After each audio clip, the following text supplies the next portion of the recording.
Hello friends, പുതിയൊരു വീഡിയോയിലേക്ക് എല്ലാവർക്കും സ്വാഗതം. ഇന്ന് നമ്മൾ നോക്കാൻ പോകുന്നത് ഡായോ എന്ന ഫിലിപ്പിയൻ മൂവിയുടെ എക്സ്പ്ലനേഷൻ വീഡിയോ ആണ്.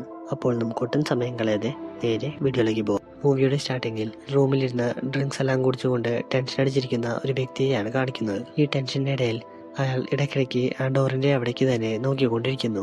എന്നാൽ കുറച്ചു കഴിഞ്ഞതും ഒരു ബിക്കിനി എല്ലാം ധരിച്ചുകൊണ്ട് ഒരു സ്ത്രീ ആ റൂമിലേക്ക് കയറി വരുന്നു. ആ സ്ത്രീയാണ് നമ്മുടെ കഥയിലെ നായിക. റൂമിൽ കയറിയതും അവൾ വേഗം തന്നെ ആ വ്യക്തിയുടെ അടുത്തേക്ക് ചെല്ലുന്നു. എന്നാൽ ഇത് കണ്ടതും ആ വ്യക്തി തന്റെ കയ്യിലുള്ള ഡ്രിങ്ക്സ് കഴിഞ്ഞിട്ട് പരിപാടിയെല്ലാം തുടങ്ങാമെന്ന് അവളോട് പറയുന്നു. എന്നാൽ ഇത് കേട്ടതും അവൾ തനിക്ക് അതിനൊന്നും സമയമില്ല എന്ന് പറഞ്ഞുകൊണ്ട് ആ വ്യക്തിയുടെ കയ്യിലുണ്ടായിരുന്ന ഡ്രിങ്ക് എല്ലാം അവൾ മേടിച്ചു കുടിക്കുന്നു. അവിടെ കട്ട് ചെയ്ത് ആ റൂമിന്റെ പുറത്തുള്ള കാഴ്ചകളാണ് കാണിക്കുന്നത്. അപ്പോഴാണ് നമുക്ക് അത് ഫിലിപ്പീൻസിലെ ഒരു ക്ലബ്ബാണ് എന്ന കാര്യമെല്ലാം മനസ്സിലാവുന്നത്. ഡ്രിങ്ക് എല്ലാം കുടിച്ചു കഴിഞ്ഞതും നായിക അവനോട് ഇനി നമുക്ക് പരിപാടി തുടങ്ങാമെന്ന് പറഞ്ഞുകൊണ്ട് അവനുമൊത്ത് അവിടെ വെച്ച് ഫിസിക്കൽ റിലേഷൻഷിപ്പിലെല്ലാം പോകുന്നു. എന്നാൽ പരിപാടി തുടങ്ങിയതിനേക്കാൾ വേഗത്തിൽ തന്നെ അവസാനിക്കുന്നു. നായിക അവനെ നോക്കി ചിരിച്ചുകൊണ്ട് പരിപാടിയെല്ലാം അവസാനിച്ചു എന്ന് പറഞ്ഞ് ആ റൂമിൽ നിന്നും പോകുന്നു. അവിടെ കച്ചിത് ആ ക്ലബിൽ വർക്ക് ചെയ്യുന്ന ലേഡീസ് എല്ലാം ഒരുമിച്ചിരിക്കുന്ന മേക്കപ്പ് റൂമാണ് കാണിക്കുന്നത്. ആ സമയം ക്രിസ്റ്റീന എന്ന ലേഡി തനിക്ക് അധികകാലം ഈ ക്ലബിൽ ജോലി ചെയ്യാനാവില്ലെന്നും ബാങ്കോക്കിലുള്ള നല്ല ക്ലബ്ബുകൾ കിട്ടുകയാണെങ്കിൽ താൻ അവിടേക്ക് മാറുകയാണ് ബാക്കിയുള്ളവരോട് പറയുന്നു. ഇത് കേട്ടതും ആ കൂട്ടത്തിലുണ്ടായിരുന്ന ഒരു സ്ത്രീ നമ്മുടെ നായിക കഴിഞ്ഞ 8 വർഷമായി ഇവിടെയാണ് ജോലി ചെയ്യുന്നത് എന്ന കാര്യമെല്ലാം പറയുന്നു. ഇത് കേട്ടതും ക്രിസ്റ്റീന അവൾക്ക് ഭ്രാന്താണ് എന്നെല്ലാം പറഞ്ഞ് കളിയാക്കുന്നു. ഇവർ നായികയെ പറ്റി പറഞ്ഞുകൊണ്ടിരിക്കുന്ന സമയം അവൾ ആ റൂമിലേക്ക് കയറി വരുന്നു.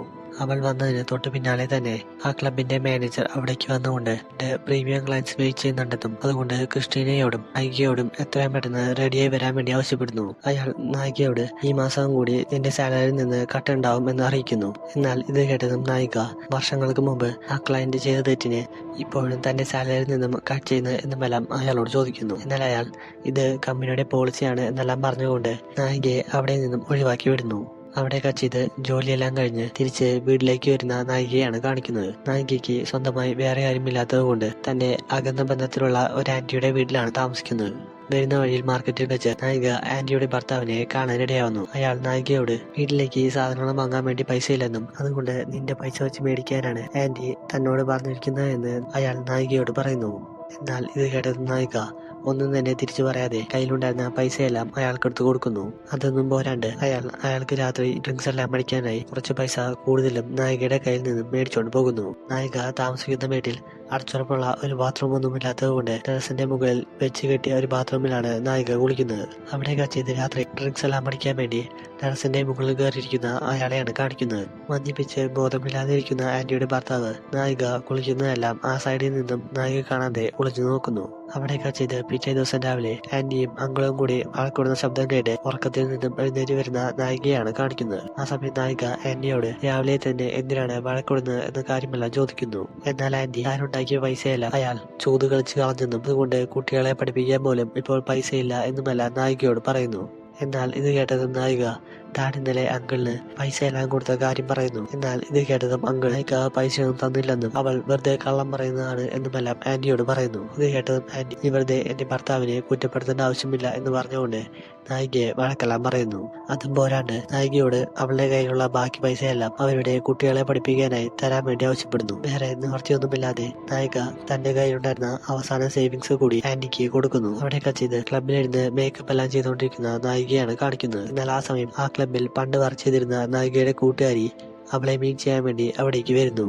അവൾ നായികയോട് താനിപ്പോൾ ലാ മാൻഷനിൽ പുതിയ ഒരു ലൈഫെല്ലാം ലീഡ് ചെയ്യുകയാണ് എന്ന കാര്യമെല്ലാം പറയുന്നു. എന്നാൽ ഇത് കേട്ട നായിക തനിക്കും അങ്ങനെ മാറണമെന്ന് ആഗ്രഹമുണ്ടെന്നും എന്നാൽ തന്നെ വീട്ടിലെ സ്ഥിതി കാരണം തനിക്ക് ഇപ്പോൾ മാറാൻ സാധിക്കുകയില്ല എന്നുമെല്ലാം കൂട്ടുകാരിയോട് പറയുന്നു. ഇവിടെ കച്ചിത് ഒരു ദിവസം ലീവെല്ലാം എടുത്ത് വീട്ടിൽ വിശ്രമിച്ചുകൊണ്ടിരിക്കുന്ന നായികയാണ് കാണിക്കുന്നത്. എന്നാൽ ഈ സമയം ആന്റിയുടെ ഭർത്താവ് വെറുതെ ഇരിക്കുന്ന നായികയെ കണ്ട് അവളുടെ അടുത്ത് മോശമായിട്ടെല്ലാം പെരുമാറാൻ വേണ്ടി ശ്രമിക്കുന്നു. എന്നാൽ നായിക അയാളുടെ ഈ പ്രവൃത്തിയെ എതിർക്കുന്നത് കണ്ട് അയാൾക്ക് ഇതൊട്ടും തന്നെ ഇഷ്ടപ്പെടുന്നില്ല. അയാൾ നായികയോട് നിന്റെ ജോലി ഇതല്ലേ എന്നെല്ലാം പറഞ്ഞുകൊണ്ട് അവളെ കളിയാക്കുന്നു. എന്നാൽ ഇവരുടെ സംസാരം കേട്ട് അവിടേക്ക് കയറി വന്ന ആന്റിയോട് നായിക അങ്കിൾ ചെയ്ത പ്രവൃത്തിയെ പറ്റിയുള്ള കാര്യമെല്ലാം പറയുന്നു.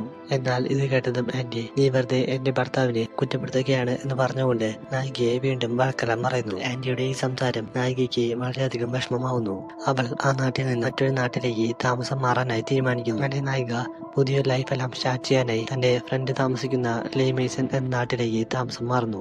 ലേ മേസണിലെത്തിയതും അവളുടെ സുഹൃത്തായിട്ടുള്ള ലെന അവൾക്ക് ലെന താമസിക്കുന്നതിന്റെ തൊട്ടപ്പുറത്തുള്ള റൂം തന്നെ അറേഞ്ച് ചെയ്ത് കൊടുക്കുന്നു. ബീച്ചിനോട് ചേർന്ന് നടക്കുന്ന റൂം ആയതുകൊണ്ട് നായികയ്ക്ക് അത് വളരെയധികം ഇഷ്ടപ്പെടുന്നു. അവിടെ കട്ട് ചെയ്ത് പിറ്റേ ദിവസം രാവിലെ ഉറക്കത്തിൽ നിന്ന് എഴുന്നേൽക്കുന്ന നായികയാണ് കാണിക്കുന്നത്. ആ സമയം നായിക തൊട്ടപ്പുറത്തെ റൂമിൽ നിന്നും ലെനയും ബോയ് ഫ്രണ്ടും കൂടി റൊമാൻസ് എല്ലാം ചെയ്യുന്ന ശബ്ദം കേട്ട് അവൾ ഒരു ചെറുപുഞ്ചിരിയോടെ ലെനയ്ക്ക് ഡിസ്റ്റർബൻസ് ഒന്നും വരാത്ത രീതിയിൽ തന്റെ ഇഷ്ടത്തിന് ആ നാടെല്ലാം കാണാനായി ഇറങ്ങുന്നു. പോകുന്ന വഴിയിൽ ബീച്ചിലേക്കുള്ള റൂട്ടെല്ലാം അറിയാനായി അവൾ ഒരു ഹോട്ടൽ നടത്തുന്ന ഒരു സ്ത്രീയോട് വഴിയെല്ലാം ചോദിക്കുന്നു. വഴിയെല്ലാം മനസ്സിലാക്കിയ ശേഷം അവൾ സന്തോഷത്തോടെ ആ ബീച്ചിൽ ചെന്ന് നീന്തി കുളിക്കുന്നു. കുളിയെല്ലാം കഴിഞ്ഞ ശേഷം അവൾ ഫുഡ് കഴിക്കാനായി നേരത്തെ വഴിയെല്ലാം ചോദിക്കാൻ കയറിയ ആ ഹോട്ടലിലേക്ക് പോകുന്നു. എന്നാൽ ആ സമയം ആ ഹോട്ടലിലെ സ്റ്റാഫ് ആ ഹോട്ടലിന്റെ ഓണറായിട്ടുള്ള ലേഡിയോട് തനിക്ക് എമർജൻസിയായി വീട്ടിൽ പോകണമെന്നും അതുകൊണ്ട് ഒരു മാസത്തേക്ക് താനിവിടെ കാണില്ല എന്നുമെല്ലാം പറയുന്നു. തന്റെ സ്റ്റാഫ് പെട്ടെന്ന് പോകുന്നത് കണ്ട് ആ ലേഡിക്ക് ഇനി എന്ത് ചെയ്യണം എന്നറിയാതെ വളരെയധികം ടെൻഷനെല്ലാം ആവുന്നു. ഇത് കണ്ട നായിക ഉടൻ തന്നെ ആ സ്ത്രീയോട് താൻ ഈ നാട്ടിൽ ആദ്യമായിട്ടാണെന്നും തനിക്ക് ഇവിടെ ജോലി തരാമോ എന്ന കാര്യമെല്ലാം ചോദിക്കുന്നു. ഇത് കേട്ടതും ആ സ്ത്രീക്ക് വളരെയധികം സന്തോഷമെല്ലാം ആവുന്നു. അവർ നായികയ്ക്ക് ഇവിടെ ചെയ്യേണ്ട ജോലിയെ പറ്റിയുള്ള കാര്യമെല്ലാം പറഞ്ഞു കൊടുക്കുന്നു. അവിടെ കച്ചിത് ഒരു ഹോട്ടലിലേക്ക് വേണ്ട സാധനങ്ങളെല്ലാം മേടിച്ചു കൊടുക്കുന്ന ഫ്രെഡിയെയും റൊണാൾഡിനെയുമാണ് കാണിക്കുന്നത്. പൈസ എല്ലാം എണ്ണുന്നതിനിടെ റൊണാൾഡ് ഫ്രെഡിയോട് അവർക്ക് ഡ്രഗ്സിന്റെ ബിസിനസ് ചെയ്യുകയാണെങ്കിൽ പെട്ടെന്ന് പൈസ ഉണ്ടാക്കാം എന്ന കാര്യമെല്ലാം പറയുന്നു. ഇത് കേട്ടതും ഫ്രെഡിക്കും ഈ ഐഡിയ ഒരുപാടധികം ഇഷ്ടപ്പെടുന്നു. അങ്ങനെ അവർ രണ്ടുപേരും കൂടി ഈ ജോലിക്കിടയിലൂടെ സൈഡായി ഡ്രഗ്സ് എല്ലാം സെയിൽ ചെയ്യാൻ വേണ്ടി തുടങ്ങുന്നു. അങ്ങനെ ഇരിക്കെ ഒരു ദിവസം നായിക വർക്ക് ചെയ്യുന്ന ഹോട്ടലിൽ ഡ്രിങ്ക്സും സാധനങ്ങളുമെല്ലാം സപ്ലൈ ചെയ്യാനായി ഫ്രെഡി അവിടേക്ക് വരുന്നു. ആ സമയം ഹോട്ടലിലെ ഓണർ പുറത്തു പോയതുകൊണ്ട് സാധനങ്ങളെല്ലാം എടുത്തു വയ്ക്കാനായി നായിക വരുന്നത് കണ്ട് ഫ്രെഡിക്ക് അവളോട് ചെറിയ ഇഷ്ടമെല്ലാം തോന്നുന്നു. അവൻ കിട്ടിയ അവസരമായതുകൊണ്ട് അവിടെ വെച്ച് നായികയോട് കുറച്ചു നേരം സംസാരിച്ചെല്ലാം ഇരിക്കുന്നു. അങ്ങനെ ഇരിക്കെ ഒരു ദിവസം നായിക ഹോട്ടലിൽ വന്ന കസ്റ്റമറിന് ഫുഡെല്ലാം കൊടുത്ത് തിരിച്ചു വരുന്ന സമയം അവിടെ ഉണ്ടായിരുന്ന ഒരു കസ്റ്റമർ നായികയെ പെട്ടെന്ന് തടഞ്ഞു നിർത്തുന്നു. അയാൾ നായികയോട് നിന്നെ ഞാൻ എവിടെയോ വെച്ച് കണ്ടിട്ടുണ്ട് എന്ന കാര്യമെല്ലാം പറയുന്നു. എന്നാൽ അയാളെ കണ്ടതും നായിക വളരെയധികം പേടിച്ചുകൊണ്ട് എനിക്ക് തന്നെ ഓർമ്മയില്ല എന്ന് പറഞ്ഞുകൊണ്ട് വേഗം കിച്ചണിലേക്ക് പോകുന്നു. എന്നാൽ ആ സ്ട്രേഞ്ചർ ആവട്ടെ കുറച്ചു നേരം നായികയെ പറ്റി ചിന്തിച്ച ശേഷം അവൾ എവിടെ നിന്നാണ് വന്നത് എന്ന കാര്യമെല്ലാം മനസ്സിലാക്കുന്നു. അവിടെ കച്ചിത് ഈവനിങ്ങിൽ റോഡ് സൈഡിൽ വെച്ച് നായികയെ മീറ്റ് ചെയ്യുന്ന ആ സ്ട്രേഞ്ചറിനെയാണ് കാണിക്കുന്നത്. ഈ സമയം നായിക ആ സ്ട്രേഞ്ചറിനെ കണ്ടതും വീണ്ടും പേടിക്കാൻ വേണ്ടി തുടങ്ങുന്നു. ഇത് കണ്ട ആ സ്ട്രേഞ്ചർ നിനക്ക് എന്നെ ഓർമ്മയില്ലെങ്കിൽ നീ എന്തിനാണ് എന്നെ കാണുമ്പോൾ പേടിക്കുന്നത് എന്ന കാര്യമെല്ലാം ചോദിക്കുന്നു. നായിക താൻ തന്റെ പഴയ ലൈഫെല്ലാം ഉപേക്ഷിച്ചെന്നും ഇപ്പോൾ പുതിയൊരു നാട്ടിൽ പുതിയൊരു ലൈഫാണ് താൻ ലീഡ് ചെയ്യുന്നത് എന്നുമെല്ലാം ആ സ്ട്രേഞ്ചറിനോട് പറയുന്നു.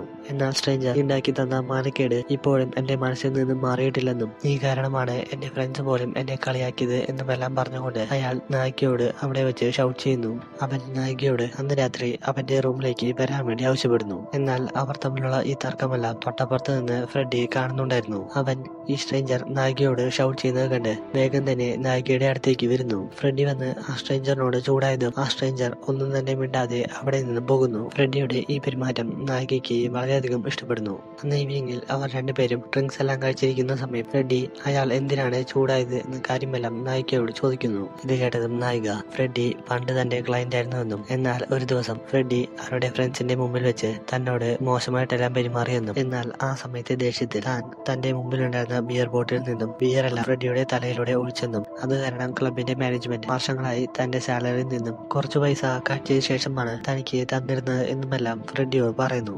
അങ്ങനെ ദിവസങ്ങൾ ചെല്ലുന്തോറും ഫ്രെഡിയും നായികയും തമ്മിലുള്ള ബന്ധം വളർന്ന് അത് പ്രണയത്തിലേക്ക് മാറുന്നു. അങ്ങനെ ഇരിക്കെ ഒരു ദിവസം ഫ്രെഡിയുടെ ബോസ് ഫ്രെഡിയെ കോൾ ചെയ്തുകൊണ്ട് അയാളുടെ കുറച്ച് ഫ്രണ്ട്സ് ഇമ്മീഡിയറ്റ് ആയിട്ട് വരുന്നുണ്ടെന്നും അതുകൊണ്ട് അവർക്ക് വേണ്ട ഡ്രഗ്സ് എല്ലാം എത്രയും പെട്ടെന്ന് പർച്ചേസ് ചെയ്ത് കൊണ്ടുവരാൻ പറഞ്ഞുകൊണ്ട് അവന് വേണ്ട പൈസയെല്ലാം കൊടുത്തേൽപ്പിക്കുന്നു. അത്യാവശ്യം മില്യടിയിലായതുകൊണ്ട് അവൻ ഉടൻ തന്നെ റൊണാൾഡിനെ വിളിച്ച് ഡ്രഗ്സുമായി അവന്റെ അടുത്തേക്ക് വരാൻ വേണ്ടി ആവശ്യപ്പെടുന്നു. റൊണാൾഡ് ഫ്രെഡിക്ക് ഡ്രഗ്സ് എല്ലാം കൊടുത്തേൽപ്പിക്കുന്ന സമയം പെട്ടെന്ന് അവിടെ ചുറ്റും പോലീസ് എല്ലാം വളയുന്നു. എന്നാൽ രക്ഷപ്പെടാനായി അവരോടുന്നതിനിടെ അവരുടെ കയ്യിൽ നിന്നും പൈസയും ഡ്രഗ്സും എല്ലാം മിസ് ചെയ്തു പോകുന്നു. ബോസിന് കൊടുക്കാനായി ഡ്രഗ്സും പൈസയും ഒന്നും ഇല്ലാത്തത് കൊണ്ട് ആ വിഷമത്തിൽ നടന്ന സംഭവങ്ങളെ പറ്റിയെല്ലാം പറയാനായി അവൻ നേരെ ബോസിന്റെ അടുത്തേക്ക് ചെല്ലുന്നു. ഫ്രെഡിയെ കണ്ടതും ബോസ് വേഗം തന്നെ അവരുടെ സുഹൃത്തുക്കൾക്കെല്ലാം അവന്റെ കയ്യിലുള്ള ഡ്രഗ്സ് എല്ലാം എടുത്ത് കൊടുക്കാൻ വേണ്ടി ആവശ്യപ്പെടുന്നു. ഇത് കേട്ടതും ഫ്രെഡി ഡ്രഗ്സും പൈസയും എല്ലാം പോലീസ് പിടിച്ചോണ്ട് പോയെന്നും അതുകൊണ്ട് തന്റെ കയ്യിൽ ഇപ്പോൾ ഒന്നുമില്ല എന്നുമെല്ലാം ബോസിനോട് പറയുന്നു. ഇത് കേട്ടതും അവന്റെ ബോസിന് വളരെയധികം ദേഷ്യം വരുന്നു. അയാൾ ഫ്രെഡിയോട് അയാളുടെ പൈസ എത്രയും പെട്ടെന്ന് തിരിച്ചു തരാൻ പറഞ്ഞുകൊണ്ട് അവിടെ കിടന്ന് ഷൗട്ട് ചെയ്യുന്നു. എന്നാൽ ഈ ശബ്ദമെല്ലാം കേട്ടുകൊണ്ട് നായികയുടെ ശത്രുവായിട്ടുള്ള ആ സ്ട്രേഞ്ചർ അവിടേക്ക് വരുന്നു. ഈ സമയം ഫ്രെഡിയോടാണ് ഇയാൾ ഷൗട്ട് ചെയ്യുന്നത് എന്ന് മനസ്സിലാക്കിയ സ്ട്രേഞ്ചർ ഫ്രെഡി കൊടുക്കാനുള്ള പൈസയെല്ലാം അയാളുടെ കയ്യിൽ നിന്നും എടുത്ത് ഫ്രെഡിയുടെ ബോസിന് കൊടുക്കുന്നു.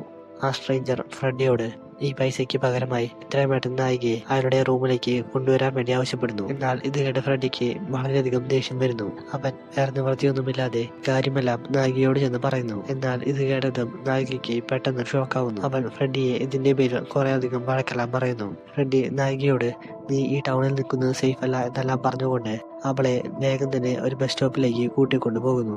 അവൻ അവളോട് തൊട്ടപ്പുറത്തുള്ള ടൗണിൽ അവന്റെ ഫ്രണ്ട് ഉണ്ടെന്നും കുറച്ചുനാൾ ഈ പ്രശ്നമെല്ലാം തീരുന്നവരെ അവിടെ ചെന്ന് താമസിക്കാനെല്ലാം അവളോട് പറയുന്നു. ഫ്രെഡി നായികയെ നാട് കടത്താൻ നോക്കുന്ന ഈ കാര്യമെല്ലാം ഫ്രെഡിയെ ഫോളോ ചെയ്ത് വന്നിരുന്ന ആ സ്ട്രേഞ്ചറിന്റെ ആൾക്കാർ ഉടൻ തന്നെ സ്ട്രേഞ്ചറെ വിളിച്ചറിയിക്കുന്നു. ഇത് കേട്ട് ദേഷ്യം വന്ന സ്ട്രേഞ്ചർ അയാളുടെ ആൾക്കാരോട് ഫ്രെഡിയെ കൊന്നു കളഞ്ഞോളാൻ പറയുന്നു. ഫ്രെഡി നായികയോട് എത്രയും പെട്ടെന്ന് ബസ്സിൽ കയറി പോകാൻ പറഞ്ഞുകൊണ്ട് അവിടെ നിന്നും ഓടിപ്പോക്കുന്നു. ഈ സമയം നായിക താൻ ഇഷ്ടപ്പെട്ടു വന്നിരുന്ന ആ ലൈഫ് നഷ്ടപ്പെട്ടതോർത്ത് അവൾ അവിടെ വെച്ച് പൊട്ടിക്കരയുന്നു.